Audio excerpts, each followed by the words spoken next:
네, 여러분 안녕하세요. 대한축구협회의 축구공감 토크 콘서트가 이 코로나 바이러스 사태를 뚫고 여러분들 앞으로 다시 찾아왔습니다. 저는 KBS 축구 해설위원 한준희이고요. 뭐 두 분에 대한 설명은 거의 필요가 없지만 그래도 처음 소개는 제가 이렇게 할게요. 두 분 친구죠? 저희 83년생입니다. 네. 83년생. 네네. 좋은 나이입니다. 염기훈 선수는 뭐 모두가 다 아시다시피 지금 수원 삼성에서 계속 장기간 활약하시면서 현재도 제가 객관적으로 이 수원 경기를 보면 염기훈 선수가 있고 없고의 차이가 굉장히 크지 않습니까? 조원희 해설위원 어떻게 생각하세요? 해설위원이요? 네. 해설 좀 하시지 않나요? 제가 제일 못하는 해설인 것 같습니다. 네. 근데 사실 기훈이에 대해서는 어떤 설명이 필요 없죠. 네, 누구나 다 염기훈 선수에 대한 실력과 또 인품과 모든 것들을 다 인정을 하기 때문에 특히 사실 선수들이 인정하는 선수. 네. 선수들이 인정하는 선수. 그렇죠. 네, 선수들이 인정하는 선수가 염기훈 선수. 또 저희 또 친구이기도 하지만 정말 든든한 또 저의 버팀목이기도 하거든요. 그래서 최근에는 뭐 저희가 서로 좀 많이 힘든 시기를 겪으면서 좀 많이 서로 의지도 하고 그렇게 지내고 있습니다. 이런 얘기하면은 약간 또 오그라든다고 할 수 있지만 저는 선수로서 정말 위대한 선수라고 생각을 하거든요. K리그와 대한민국 축구에 있어서 굉장히 위대한 선수인데 이 위대한 선수를 친구로 둔 조원희 선수에 대해서는 염기훈 선수는 어떻게 생각하세요? 지금 원희가 너무 좋은 말을 해줘서 제가 어떻게 얘기를 해야 될지 모르겠고요. 좀 원희 같은 경우는 저희가 어렸을 때부터 만나와가지고 원희가 항상 둘이 의지를 많이 했었고요. 또 정말로 요 근래는 은퇴를 했다가 다시 선수로 복귀한다는 게 정말 힘든 결정이었고 정말 힘들었을 텐데 정말 대단하다고 생각을 하고 정말 저도 선수를 하고 있지만 은퇴했다가 다시 돌아온다는 게 쉽지 않은 거거든요. 그래서 그런 용기가 너무 저도 제가 감히 따라할 수 없는 걸 했기 때문에 정말 대단하다고 저는 생각하고 있습니다. 관리법이라든가 자기를 발전시키는 법이라든가 뭔가를 이겨내는 법이라든가 그런 거를 많이들 물어오셨어요. 그래서 한 분씩 자신의 어떤 고난 극복법 이런 거를 한번 좀 말씀해 주시면 감사하겠습니다. 산전수전 뭐라고 표현하잖아요. 산전수전 공중전이라고도 표현하겠죠. 근데 너무 많이 저는 올라갔다가도 많이 내려가봤고 그 내려가는 게 끝도 없이 내려가봤고 그 밑에가 어딘지도 모르고 한참 내려가더라고요. 근데 뭐 자책골도 있고 월드컵 명단에 네. 자책골은 멋진 골이었죠 그거 제 기억에는. 아니 절묘한 헤딩 아니었어요? 절묘한? 그거는 제가 봐도 멋있긴 하지만 그거는 정말 그때 당시 저는 너무나 힘든 시기를 겪었었고 정말 많은 사람들에게 어떻게 보면 지금 딱 그런 주제에 또 질문에 대해서 답할 수 있는 것 같아요. 그래서 그런 힘든 부분을 좀 겪다 보니까 정말 그 옆에 있었던 지금 옆에 있는 염기훈 선수가 많은 도움도 줬고 했지만 여러 가지 좀 멘탈적으로 이걸 어떻게 극복하고 나가야 될까라는 시간적인 부분이 너무 힘들었는데 여러분들 말씀하시는 뭐 시간이 다 해결해 준다. 이거는 너무 식상한 메시지인 것 같고 저 스스로가 좀 노력을 많이 했던 것 같습니다. 결국에는 뭐 포기하지 않고 숨고 싶지 않았어요. 그래 당당하게 더 떳떳하게 제가 해야 될 일. 그게 선수의 본분이라면 선수야 훈련장에서나 경기장에서 더 좋은 모습을 보여야 된다는 생각에 더 뭔가 훈련에 집중을 했던 게 빠르게 극복할 수 있었고 더 나아가서 많은 사람들에게 지금은 그런 것들을 좀 더 즐겁게 말씀드릴 수 있고 지금은 좀 더 행복하게 좀 더 훈련을 선수로서도 그렇지만 많은 분들이 힘든 시기를 겪고 있지만 제가 서두에 말씀드렸다시피 저를 보면서 좀 힘을 많이 얻으시는 분들이 좀 많이 계셨으면 좋겠다는 말씀 드리고 싶네요. 제가 유소년 때를 한번 돌아봤을 때 정말로 그러니까 내 옆에 있는 사람 그 한마디가 정말 저한테는 큰 힘이 됐었거든요. 근데 지금은 솔직히 지금에서는 제가 훈련을 통해서 제 자신을 하겠지만 어렸을 때는 아무리 훈련을 해도 내가 지친 상황에서는 이게 안 되더라고요. 그래서 저는 그런 그 가족, 그 주위에 있는 사람들의 그 따뜻한 말 한마디가 저한테 좀 더 자신감을 불어줬었던 거를 한번 제가 기억을 좀 다시 되새겨봤던 것 같아요. 이 두 선수 모두 마찬가지고 뭐 스포츠를 하는 어떤 선수들도 다 마찬가지겠습니다만 크고 작은 부상을 다 경험하지 않습니까? 어린 선수들 특히 이제 학교 다닐 때 초중고 때 부상 당하게 되면은 어린 선수들은 사실 더 좌절할 수도 있거든요. 그럴 때 이제 어떻게 좀 벗어날 수가 있는지. 그냥 뭐 이렇게 말씀드리면 또 어떻게 생각하실지 모르겠지만 큰 부상이 없이 선수 생활을 보냈어요. 네, 어릴 때서부터 뭐 지금 이제 38, 지금 38살까지 오면서 사실 큰 부상 없이 뭐 한 달 이상, 2달 이상 쉬어본 적이 없이 운동을 해왔거든요. 그래서 저는 여기서 반대로 이제 좀 관리를 먼저 해보면 어떨까라는 말씀을 먼저 드리고 싶습니다. 그래서 모든 것에 있어서 저 같은 경우는 이제 미리 좀 준비를 하고 관리를 통해서 부상을 좀 방지를 했던, 뭐 예를 들면 이제 근육 부상이라든지 또 뭐 관절적으로 발목이라든지 무릎이나 허리 이런 부분에 있어서 좀 이런 거 미리 관리를 좀 통해서 개인적으로 운동을 좀 보강 운동이라고 하잖아요. 그렇게 통해서 저는 좀 부상을 좀 미리 면에 방지를 해서 큰 부상 없이 그래서 좀 선수 생활을 꾸준히, 그리고 아니면 뭐 1년 8개월이라는 이제 은퇴복에 좀 뭐 중간에 좀 기간이 있었지만 다시 복귀를 한 이유 중에 하나가 그게 큰 도움이 되지 않았나라는 생각이 듭니다. 저 같은 경우는 피로골절로 제가 4번을 수술을 했었거든요. 유소년 선수들도 피로골절 때문에 고생을 많이 하는 친구들도 분명히 있을 거라고 많을 생각하고 거야. 있고요.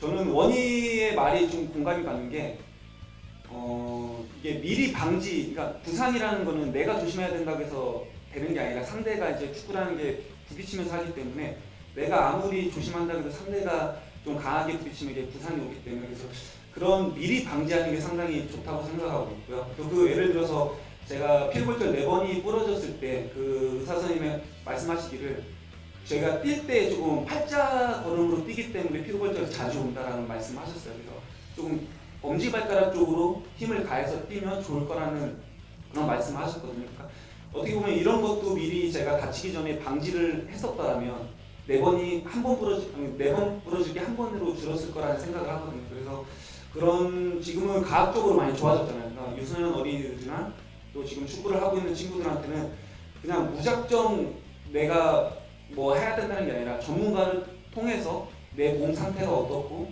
내가 어떻게 하면 부상을 덜 당한지를 그게 먼저 제일 알아보는 게 자기가 부상을 방지할 수 있는 계기가 되지 않을까라고 생각하고 있습니다.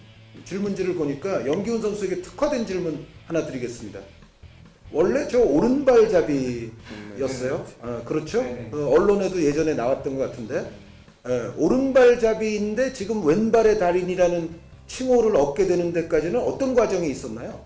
아직도 기억하는 게 어렸을 때 제가 자전거 뒷바퀴에 오른발이 들어가서 공은 차고 싶은데 아파서 못 찼던 기억이 나서 계속 왼발로 차다 보니까 자연스럽게 왼발잡이가 됐었는데 저는 항상 제 후배들한테도 얘기하는 게 연습을 땀은 배신하지 않는다고 제가 항상 얘기하는 게 제가 그렇게 해왔고 그게 어떻게 보면 정말 어려운 얘기지만 그 유소년 아이들한테나 지금 축구하는 친구들한테는 내가 잘할 수 있는 내 장점을 단점보다는 당연히 단점도 많이 커버를 해야겠지만 제가 잘할 수 있는 장점을 좀 더 노력했으면 하는 생각을 하거든요. 그래서 저 같은 경우도 뭐 항상 그랬어요. 유소년 때 오른발 좀 써라 오른발 좀 써라. 심지어는 감독님께서 왼쪽은 운동화 오른쪽은 축구화 라고 해서 너는 무조건 오른발만 써라 했지만 안 되더라고요. 아무리 연습해도. 그래서 제가 어느 순간 때는 이런 생각을 했어요. 제가 내 단점을 보완하는 것도 중요하지만 내 장점을 더 키워야겠다는 생각을 했었거든요. 그래서 제 후배들한테도 그런 얘기를 많이 하는데 그 유소년 아이들한테도 조금 단점도 당연히 보완하고 노력하겠지만 그 단점을 보완하려고 내 장점의 시간을 소홀히 안 했으면 좋겠다는 생각을 좀 하고 싶어요. 네. 어느 정도 그래도 긴 시간을 그만뒀다가 다시 프로축구 현장으로 돌아온다는 것은 정말 쉽지 않은 일인데 어떻게 이게 가능했는지 그거 물어보시는 분들이 굉장히 많아요. 은퇴 이후에 딱 3개월 만에 이 잔디 냄새가 그립더라고요. 네, 그러다 보니까 뭔가 운동을 좀 더 꾸준히 하면서 그 과정에 있어서 이제 뭐 기훈이랑도 자주 연락을 하고 또 그때 당시 이제 마지막으로 제가 같이 함께 생활했던 이제 서정원 감독과도 이제 자주 연락을 하면서 너는 선수를 좀 더 해봤으면 좋겠다. 그리고 또 기훈이는 항상 카톡 오면 너 그냥 선수 복귀하라고 하고 사실 뭐 뭐 이런 이야기를 많이 들으면서 저도 이제 복귀에 대한 내심 좀 꿈을 꾸게 됐었죠. 선수 복귀를 하는 데 있어서는 좀 더 도전하는 부분에 있어서 좀 부담이나 이런 것들이 컸던 것 같아요. 근데 그 도전 정신을 좀 더 저 개인적으로도 그렇고 많은 사람들이 힘들어할 수도 있고 또 포기하고 싶어하는 사람들, 더 나아가서 또 사실 이 KF에서 또 대한축구협회 축구공감 온라인 토크 콘서트라는 게 사실 거의 처음 아닙니까? 그러다 보니까 사실 이분들에게 좀 전달하는 메시지가 직접 만나 뵙고 이렇게 같이 말씀드리면 참 좋지 않을까라는 생각도 들었지만 이렇게 또 온라인을 통해서 많은 분들에게 또 전달이 된다는 것만으로도 이 자리에 있는 것도 너무 좋고 든든하고 또 제 스스로한테도 또 많이 자존감도 높아지면서 더 잘해야 되겠다라는 생각도 많이 듭니다. 어린 선수들에게 이제 앞으로 이제 자라나가는데 가장 좋은 지도자는 어떤 지도자인 것 같다. 나의 경험에 비추어서. 그리고 혹시 내가 이제 지도자를 하게 되면 어린 선수들이나 후배 선수들을 어떻게 지도하고 싶다. 그러니까 앞으로 대한민국 축구가 발전하기 위해서는 어떤 지도자가 좀 필요할 것 같다라는 그런 말씀 하나 부탁드립니다. 초등학교 때, 뭐 중학교 때, 그 아마추어 때, 뭐 18살 전까지는 저는 개인적으로 이제 볼과 함께 할 수 있는 그런 시간들에 또 지도자분들이 많이 또 좀 경기 위주보다 실전 감각보다 뭐 당연히 이제 실전 감각이라고 하면 경기에 대한 중요성, 그 경기의 또 승패에 대한 또 너무 중요성이 또 있다 보니까 뭔가 아이들에게 좀 개개인적으로 실력이 좀 더 뛰어난 선수들은 그걸 가지고 발휘를 하지 못하는 경우가 좀 많이 있었던 것 같습니다. 그래서 저는 한 18살 전까지는 볼과 함께 할 수 있는 시간들, 더 나아가서 좀 더 어릴 때, 중학교 때까지는 더 많은 시간을 가지고 볼로서 가진 좀 테크닉적인 부분을 많이 하다 보면 더 도움이 많이 되지 않을까라는 생각도 들고, 근데 약간 맞춤할 수 있는, 이 친구가 잘할 수 있는 걸 좀 더 많이 끌어내 주셨으면 좋겠다라는 생각이 많이 들어요. 그래서 자존감도 높아질 수 있는 거고, 사실 축구는 여러분들은 어떻게 생각하실지 모르겠지만 또 한준희 해설위원이나 또 기훈이나 어떻게 생각하실지 모르겠지만 축구는 정말 멘탈 싸움인 것 같습니다. 내 심리적으로 내가 정말 내 경기장 안에 들어갔을 때 감독님이 내가 실수만 하면 바로 교체 아웃을 시킬 것인지, 아니면 나는 실수를 해도 경기를 90분 다 뛸 수 있는 선수가 다 알고 있어요, 그 선수들은. 그렇기 때문에 그런 것들이 어떻게 보면 독이 될 수 있다고 생각합니다. 그래서 선수들에게 좀 더 멘탈적으로 그런 부분에 있어서 저는 개인적으로 정말 선수 이후에 지도자가 된다면 선수들과 좀 더 소통을 하면서 같이 좀 더 많은 것들을 좀 더 자존감을 높여줄 수 있는, 그게 곧 경기력에 영향을 미치고 그게 승패를 또 좌우를 한다고 생각을 하기 때문에 그런 좀 소통을 많이 하는 그런 지도자가 되고 싶다는 생각을 많이 가지고 있습니다. 지금 어떤 제 지도자분이 한번 이런 얘기를 하세요. 그냥 넌 쳐. 빠른 선수한테 넌 그냥 치고 뛰어. 라고는 하는데 그게 안 되면 언제까지 어디까지 질래라는 얘기를 많이 해요. 근데 저는 요즘 들어서 생각하면 좀 이런 생각이 들더라고요.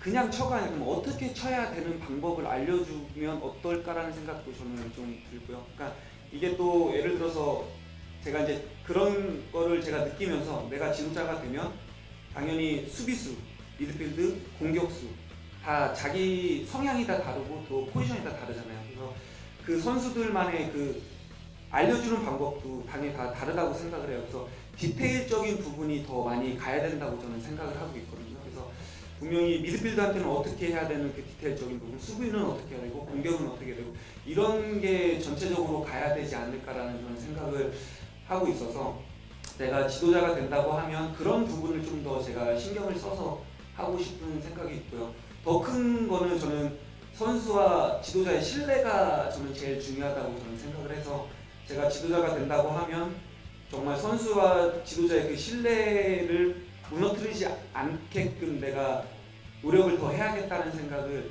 제일 많이 하고 있는 것 같아요. 여태까지 경험한 선수들 가운데서 이 선수는 정말 잘해, 아니면 이 선수는 정말 이런 부분은 정말 훌륭해, 이런 선수들이 있으면 좀 꼽아주세요. 선수는 저는 딱 한 명 딱 정해져 있는 것 같습니다.